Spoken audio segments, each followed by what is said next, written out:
He's one of the most guarded players in the game, but nowhere is Brian Urlacher more himself than when he's fishing. We met up with Brian off the waters of Marco Island, Florida, where he gave us a day on the boat and a glimpse into his world. I just like being out there. My phone doesn't work. You know, it's great. I got my brother out there, Eddie. I usually have a couple more buddies, too. You want to introduce your crew to us? Yeah. All right, tell us who we have. The guy who keeps catching all the fish is PJ. This is his boat, the yellowfin. This is my little sister, Casey. JR, over here. The guy who keeps tying all those slip knots, Stevie. And the guy who keeps ripping the lips off is Eddie, Cordeliak over there. How did we meet, Eddie boy? I used to dunk on Eddie at the East Bank Club in Chicago playing basketball. Hey, he's only 5'11", so it's not hard to dunk on him. You got nothing to say. He may get dunked on, but Eddie started our day off with a bang. 30 seconds in, and the fish were biting, as was Brian. Come on, come on. Pull on, go, come on. Open season, I know. That's a big one. 30 seconds. Well, it took you about half an hour for a 10-pound fish. I've noticed you have to have very thick skin to hang with this fish. Yeah, we have a good time. If you don't have thick skin, you're not going to do so well out there.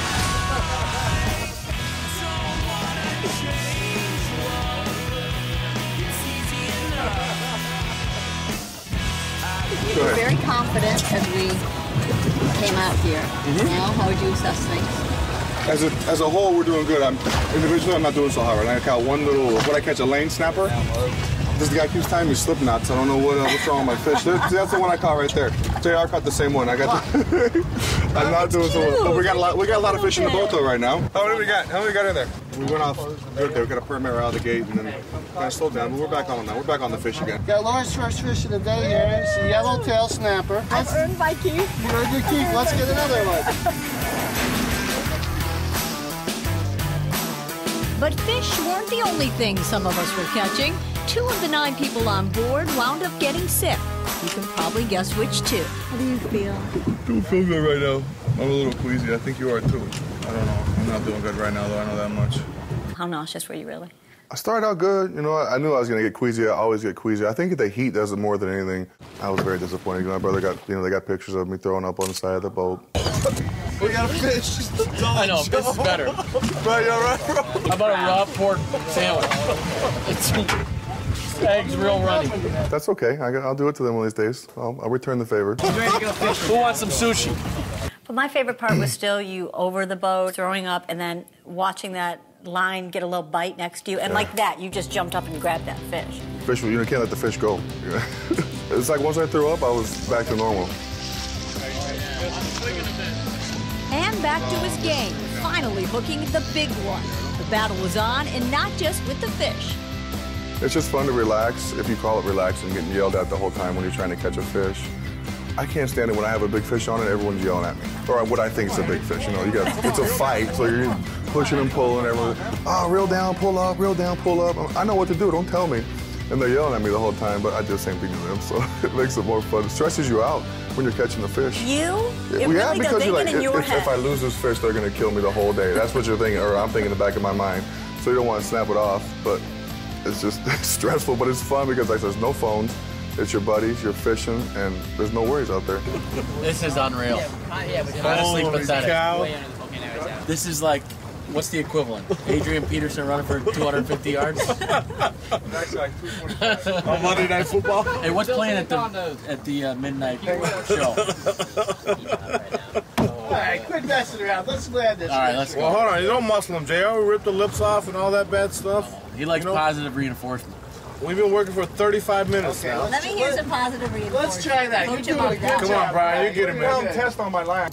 Get him close enough. Oh, yeah. I'm swinging a miss. Oh, we're screwed now. Hold on. Come on, JR. Don't screw me up. Come on, JR. Seriously. Yeah. Get him, JR. Not in the boat yet. Hold on. Yeah, girl. Look at that. See that gaff job right in the belly? That It's about a 70-pound permit right there. Bigger than yours. Way bigger than yours. Not even close, Eddie. This much bigger than yours. Yours is bait, buddy. Oh, yeah, that's a good one. Permit. Our second permit of the day. And the biggest one. The second and the biggest. Tired? Nope, I don't get tired. I get a little Hey, that was winded. good fit. Sometimes I get winded, but I don't get tired. You need a tough love. We could. Yeah, thanks for all your support while I was reeling in, guys. I appreciate that. Motivate you. When the fish are biting, you got to take advantage of it. It doesn't matter how sick you are. You just don't know when you're going to get days like that. And that's the best day I've ever had out there. I mean, we could have caught fish for 3 more hours. You know, we just got tired of catching them. We hit our limit, so it's time to go. One of my favorite things about yesterday was seeing who you surround yourself with, because most of your peers, a lot of your peers hang out with a lot of yes men. You don't have any, it seems. I don't have no yes men, that's for sure.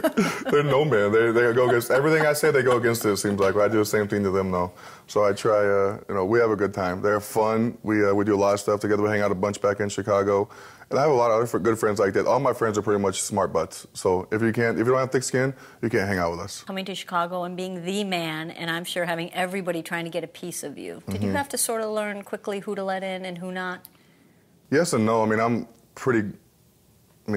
feel like I'm a friendly guy, so people get in pretty easy. But the people I do let in, they're my really good friends now, and I'm glad I let most of them in because now they're my best friends. I wouldn't have guessed that about you. Are you a trusting guy? Yeah, I'm maybe sometimes too trusting, I think, but my brother would tell you that because he gets mad at me a lot of times. But he's protective, you know. We're brothers. We try and protect each other best we can.